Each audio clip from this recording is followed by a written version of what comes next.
No. Hi. Okay.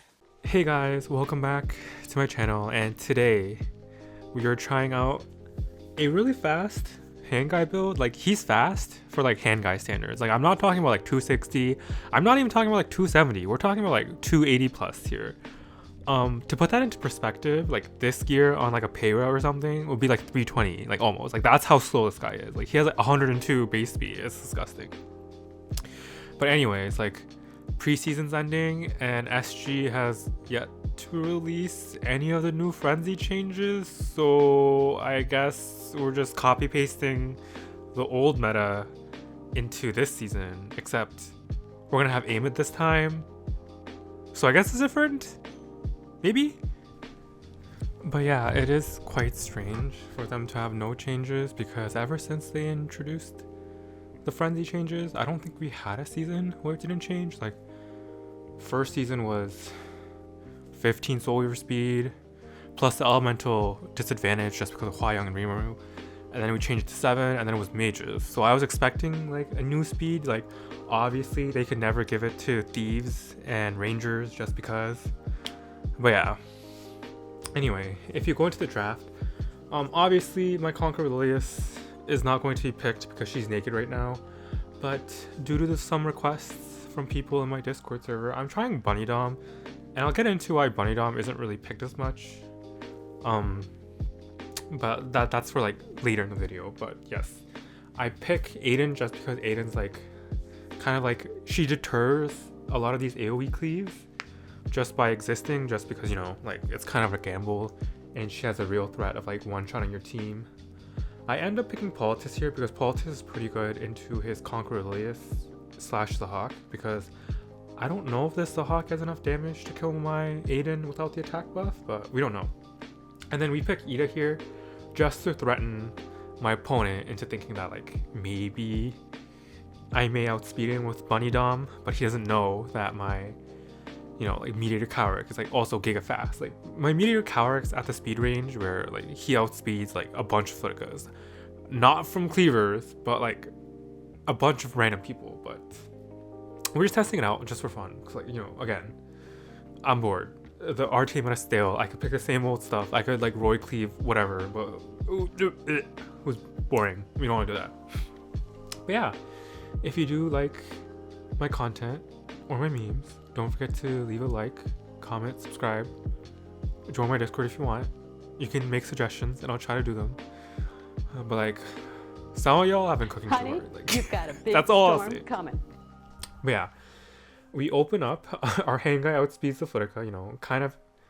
I wouldn't say it's expected because it's not unheard of for zahhaks to be faster than like 285 or like Fliticas to be faster.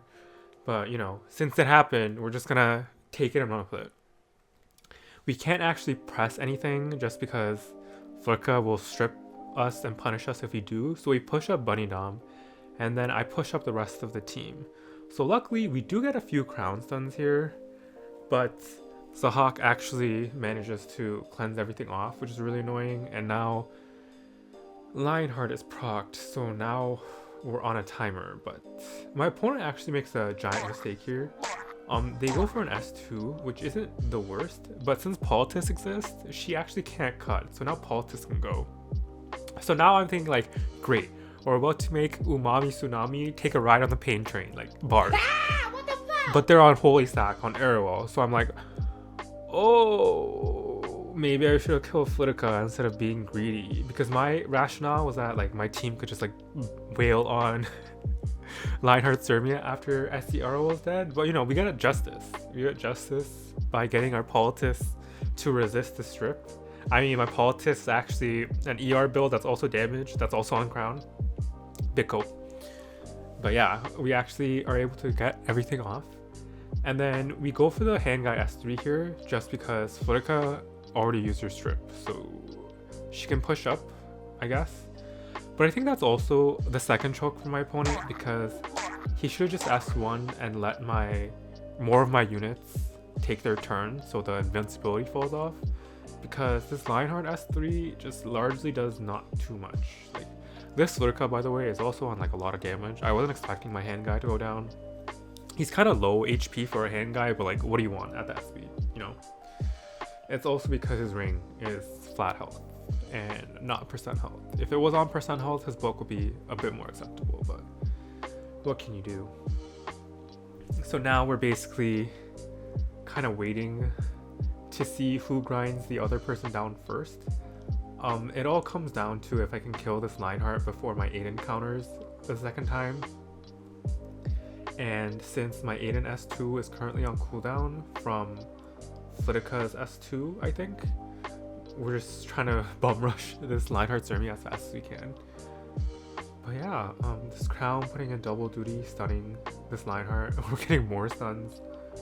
And since this Lionheart isn't able to get her S1 off because of the stun, like, she's having a lot harder time lapping 2, although that dual tag certainly did not help.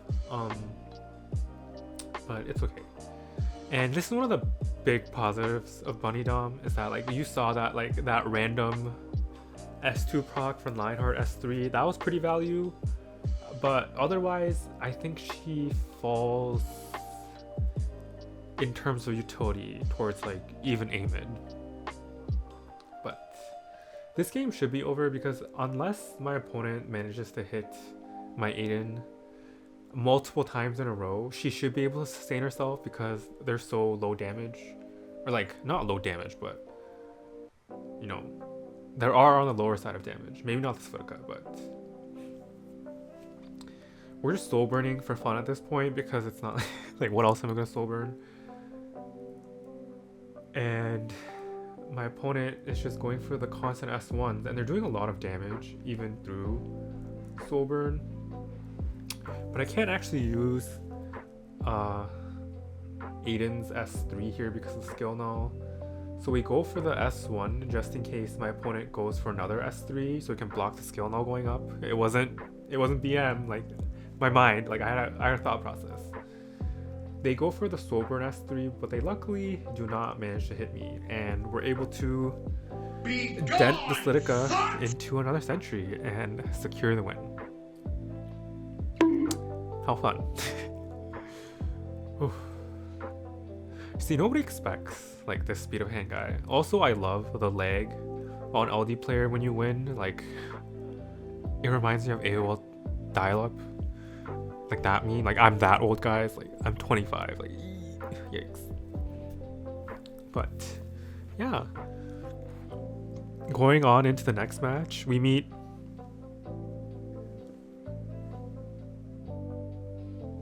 I almost said Danda, but it's Dandsp. So like, yeah, they open up with what's this girl's name? lmfao. I haven't seen anyone use her since like Nodosa. Not gonna lie, and Nodosa doesn't even like upload that much. So, but surprisingly, I pick my like fast Handguy just because Handguy is like great into everything. Like low key, if you don't get outsped and reset, hard bar with his speed, but. We pick Faithless Flitika because, you know, she's protected by Guiding Light, and then we also pick Zahhak just because my Zahhak is on a speedy build, and I think the speed build of Zahhak's best use is against openers that are single target and debuff. What I mean by this is like, you know how like Celius is technically AoE because of like the S3, but the S2 is single target? Yeah, like that. Or like lmfao because her S3 is just single target. Because he pushes you in a really weird position where you kind of have to CC Zahhak because he'll cleanse off anything. But so does Handguy. So it's like a very weird situation. I'm forced to ban Stenny because I have no reach for Stenny, and then I'll just have to take my chances with Kayron somewhere down the line.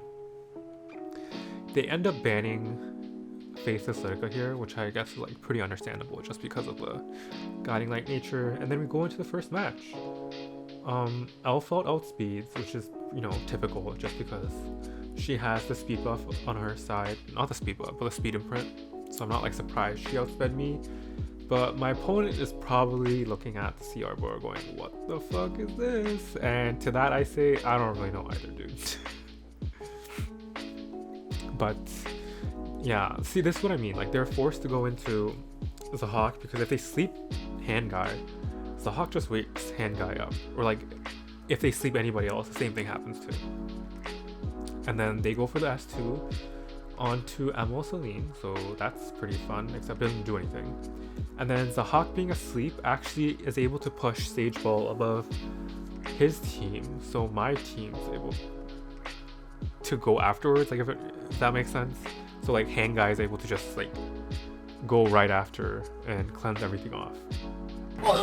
Adin luckily does dodge for once in her life, but thanks to Warhorn, Handguy's still able to cut, and we should be able to stabilize pretty cleanly from here out. So I kind of have to time the CR very well so that Kayron's first turn goes when the immortality is still up on everybody, like best case scenario. I choose to S1 to get the sustain, and because like the invincibility is about to fall off of half my units if she presses S3 anyways, so I decide to play it safe. Celine's able to go, and she's able to put immortality on everybody, and I decide to try and proc Kayron's S2 with a strip. But the way Kayron's S2 or like Handguy's S2 works is that he does his damage and then he strips, so we're able to do like a discount ran situation thing here and strip off his immortality and stuff like right as they proc. So my opponent's like pretty boned here, I'm not gonna lie. He doesn't have any more strips, he doesn't have anything, he can't stop me from doing whatever. So we just kill off Sage Ugly because, you know, he's ugly and he doesn't pass 5 check.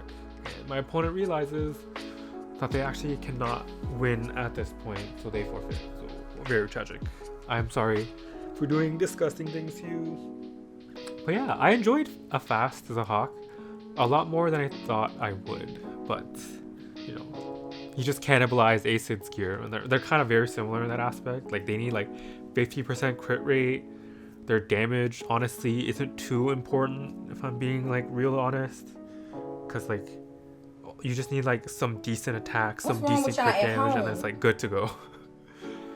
Though I will say with that build, he's a lot worse into slower tankier teams, so that's something to keep in mind.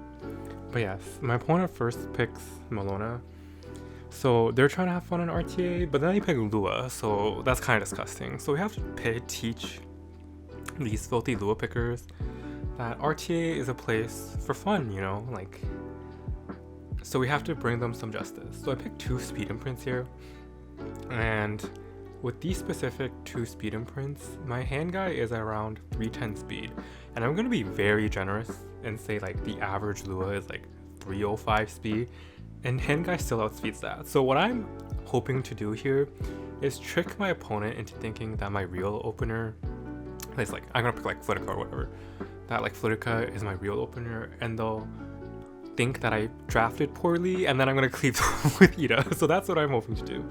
So my opponent looks like they want to like tank down, so I do what I just mentioned. I'm gonna be like, oh look, my opener is Flitica, you should ban it, and then I'm gonna pick Ida, so they think that I have no bridge. But this is a big brain play, guys, like just shh. I'm kind of curious what they're picking in the last slot. That's a light ranger or like a light unit, but I guess it's Maid Chloe. I'm gonna ban Maid Chloe for the memes, but if you are in the situation in your games, you should 100% ban Moonlight Bologna, because that's his only DPS, and even like the shittiest DPS can grind down a team of like supports.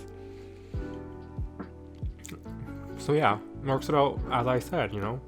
My mind. Flitica gets banned because he thinks my Flitica is my opener, but see, surprise, there's actually a 310 Handguy with everything. So enjoy this cleave, dude. We're able to press S3, Ida becomes our bridge. Exciting stuff. I'm kind of hoping this DJB is not on Water's Origin, because that might fuck up the tuning. Oh, it's a counter DJB. Okay, that's like kind of wild. Maybe this guy is trying to have fun, but I'm starting to feel bad, and then I remember he picked Lua, so I don't really feel bad. we do our eat at things. We get our opponent very, very wet and moist in preparation for Vildred and the things Vildred is about to do to his team. I was contemplating ER checking his DJB and then just realized the safer play is just ram my Weedred into his Lua and get Weedred to cut his team, except DJB actually ends up cutting due to Water's Origin proccing like 5 times or whatever. But doesn't matter. The issue here is now that his Moonlight Bellona is too far behind on the CR bar to actually cut even with a DJB S3.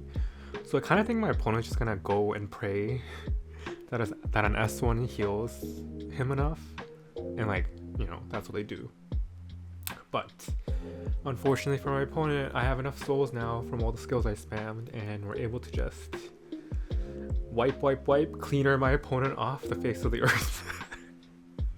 So yeah, the unseen speed contester is the deadliest, as Ed would say, or whatever. And I think that's one of It's what she deserves. the most fun thing about playing unconventional units. I like okay, hold up. Handguy is not an unconventional unit, but Handguy at that speed is an unconventional unit. But we're running it back against You wanna see me do it again? Dansp. And we picked the same first 2 picks against Alphalt because, you know, they were great. Why not? They actually picked Zio because I think I started banning Handguy in the middle of it because I was tired of picking Moon Bunny or like leaving her open so I could pick Moon Bunny. But that's fine, you know, like what is Zio bad into? Like, you know, the same old shit. Like, he's not great into Adin. He's not good into guiding light units. I was getting kind of lost at what to pick, honestly. I could pick my new counter Kayron that I'm really like happy about, like surprisingly. And I think that is what I'm gonna do. Just because his team doesn't have too many strips, aside from like Alpha, I guess. No, so I can't actually pick Kayron just because it's not great. So I decided to pick zahhak again, just to put my opponent in like a catch-22, where if he bans Footica, zahhak and Handguy can cover each other, or if he bans something else, like we'll just figure it out from there. But like, I had a plan in my mind. But it's like the thing of like, I picked zahhak as a bait pick, which is like, I feel kind of bad because someone on my Discord was like, can you use it really fast, zahhak? And I'm like, yeah, but I just kind of turned him into fodder. I have to ban Stenny again because if they ban Kayron, my reach is absolute garbage. And they end up banning Handguy this time, which I found pretty surprising because Footica is just safe from everything on my opponent's team. Like, Alpha doesn't touch it. I'm pretty sure it's faster than haste, which it is. And, you know, I'm not gonna question it. I was cooking, my opponent was cooking, we were just having a grand old time, so like, whatever, I don't judge. Yeah. My zahhak is doing his job. He's just getting baited by... He's just baiting all the single target attention to himself because he's threatening. He's doing great. My opponent actually does go for the strip onto Alphalt, and while my Kayron does have ER, it's only like 130. So like any dedicated debuffer is going to hit him with whatever they want to. So that's probably what ends up happening. My opponent's problem now is that he doesn't actually have a good bridge anymore after this. So since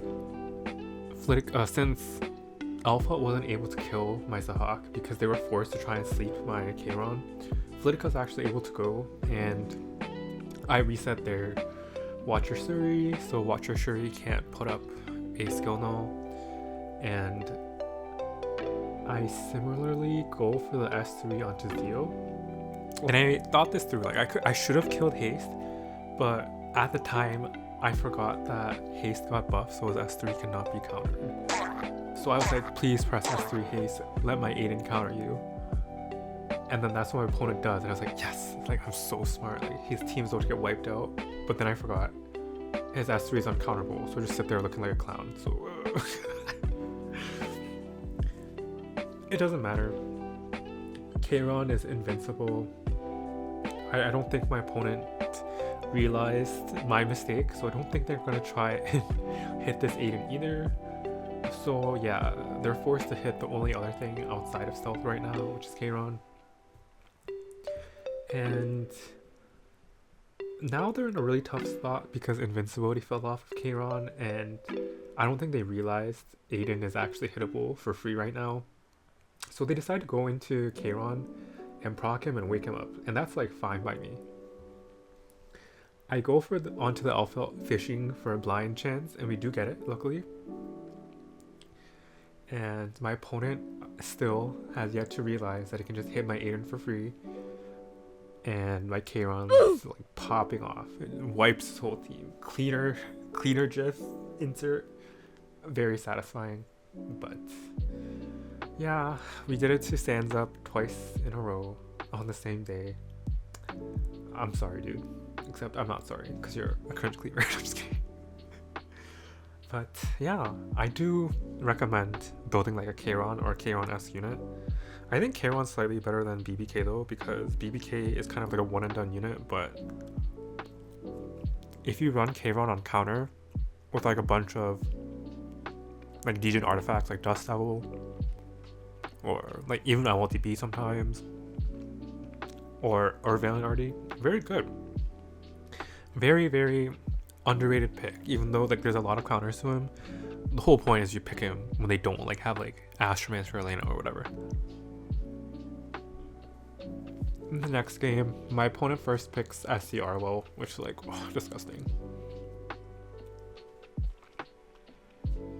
Sorry, and they first pick AOL. And normally Handguy is really good into AOL, but my Handguy is at the speed where AOLs do not go anymore. Like you don't see 290 AOLs, except for a very, very select few people on ladder. So now the matchup is actually terrible. But you know, whatever, we're just doing it for content. I picked NingNing here just because NingNing's I wouldn't say she's a discount DJB, but she's definitely like a DJB light. There's a few key differences about her and DJB, and that she is a lot weaker to degen Politis than a normal DJB, and DJB just has like that huge benefit of having immunity plus a team-wide CR push as opposed to just one person with attack down. But she's still definitely a pickable unit. Like I would put her into like a solid pocket pick tier. If I had the gear to make her like 280 speed and also 200 effectiveness without stripping anyone else, I would do it in a heartbeat because she's like that good against Scarrow. My opponent picks Politis because, you know, like as I said, like NingNing's like terrible into Politis if you actually need her S3 to strip off Escort, but she's good into Politis otherwise. So like, I guess that's a trade-off. I picked Stanny Adin just because, you know, they're the degen the degen standard DPS duo, you know. One is untargetable and one is Gamba 70%, so we pick that. We picked zahhak just because I was running out of ideas, and then my opponent picks Karina, I guess, to counter my aggression, and they also pick ML Celine. I'm not too scared about ML Celine just because I could potentially just stun lock her with Karina if I have to later into the game. And so I just decide that I need the game to end very early or else it's going to go very badly for me. So I decide to press my Handguy S3. And we go for the NingNing S3. And we ban Politis so we can press her buttons.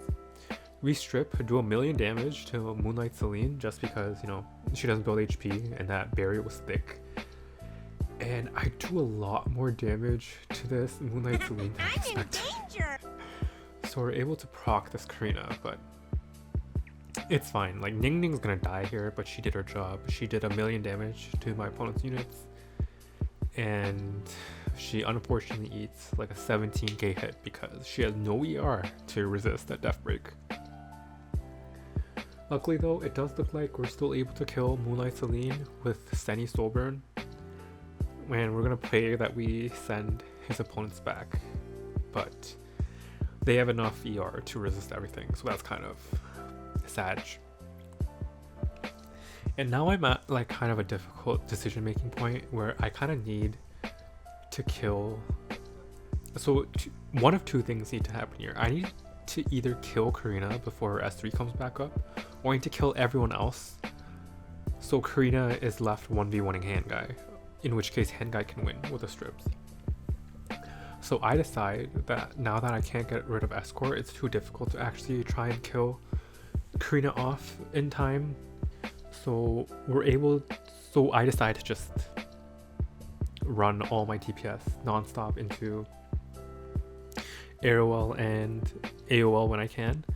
But we do stop by to strip off Karina's defense buff, so she does less damage, in the case that she does decide to S1 Adin.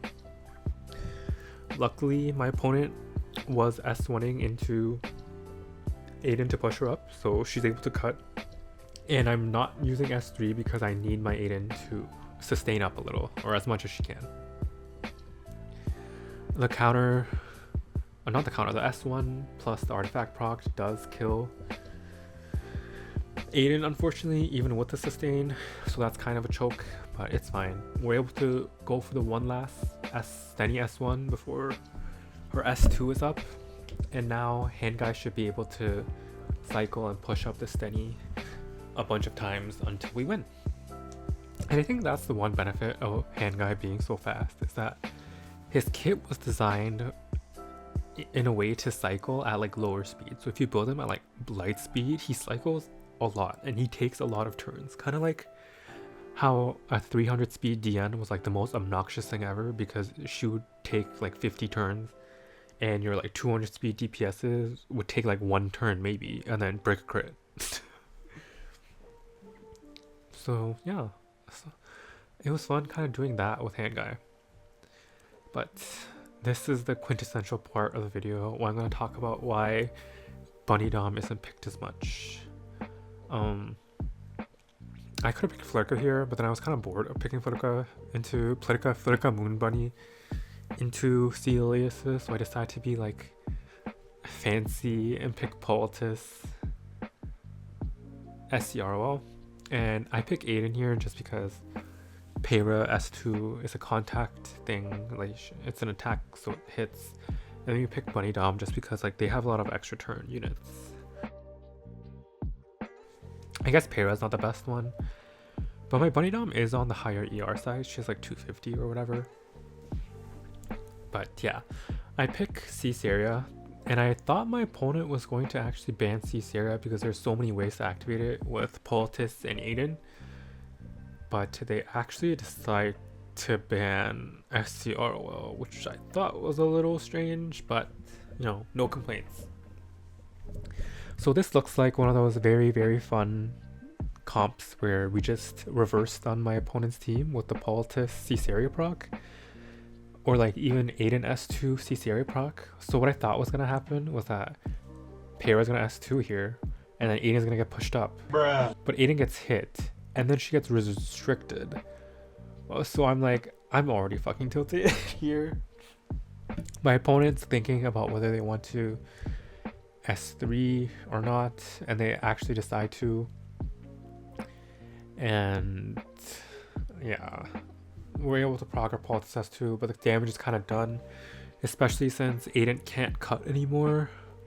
And this is one of the reasons why Bunnydom isn't picked too often, is that even in like the best case scenario against Conquer Elias, by the time Bunnydom gets a turn, like she's designed to go after Conquer Elias, so all the bad stuff's already happened. Like she pushed back one of your other units, or maybe Bunnydom herself. The opponent's team already has vigor, and then so that damage is done. And Bunnydom is just like a low tempo unit in general. Like she kind of gives the initiative to the opponent's team, but in a way that doesn't really punish someone up. And this is what I mean by about like Celine. Like there's a lot of counterplay to Celine, but you know how like Dilibet does give your opponent the initiative, but she does it in a really punishing way, because when she does go off, she like destroys debuff teams, or like a lot of debuff teams, I should say. And now we're stuck in a position where you kind of have to hope that this lands and we get the unbuffable onto Arya, which we luckily do, thank God. But yeah, this is one of the problems. Bunnydom's good against extra turns, but it's very specific extra turns, because she's actually not that good into like Peyra, Ran.